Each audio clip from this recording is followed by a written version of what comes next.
ഇപ്പൊ വേറൊരു വാർത്തകളാണ് വരുന്നത്, ഹെയ്തി സാദിയ ബിഗ് ബോസിലേക്ക് വരുന്നു എന്നൊരു പരക്കിയൊരു പ്രചരണം നടക്കുന്നുണ്ട്.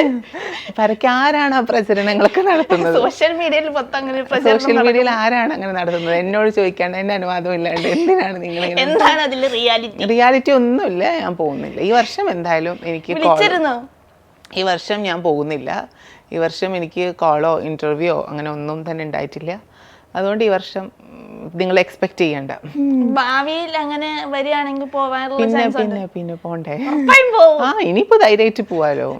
എനിക്കൊന്നും നോക്കാനില്ല. അതിജീവനത്തിന്റെ എക്സ്ട്രീമും കടന്നു വന്നിട്ടല്ലേ. അപ്പം ഇനി ഇൻഷാല്ലാ വിളിച്ചു കഴിഞ്ഞാൽ പോകണം. ഇനിയൊരു സീസണിൽ വിളിച്ചു കഴിഞ്ഞാൽ കുറച്ച് ചാലഞ്ചിങ് ആണെങ്കിൽ അവിടെ പോയി ചാലഞ്ചസിനൊക്കെ ഫേസ് ചെയ്യാൻ റെഡിയാണ്. അത് മൈൻഡ്. ഇപ്പൊ ബിഗ് ബോസിന്റെ കാര്യം പറയുമ്പോൾ എനിക്ക് ഓർമ്മ വരുന്നത് ജാസ്മിനെയാണ്.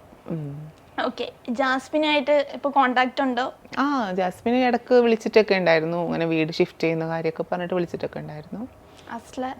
അസ്ലയുടെ അടുത്ത് അസ്ല എനിക്ക് നെറ്റ് കിട്ടിയ സമയത്ത് എന്നെ കൺഗ്രാജുലേറ്റ് ചെയ്തു. ഫാദർ മരിച്ചു എന്ന് പറഞ്ഞപ്പം അവള് മെസ്സേജ് അയച്ചിട്ടുണ്ടായിരുന്നു, കണ്ടോളൻസസ് അറിയിച്ചിട്ടുണ്ടായിരുന്നു.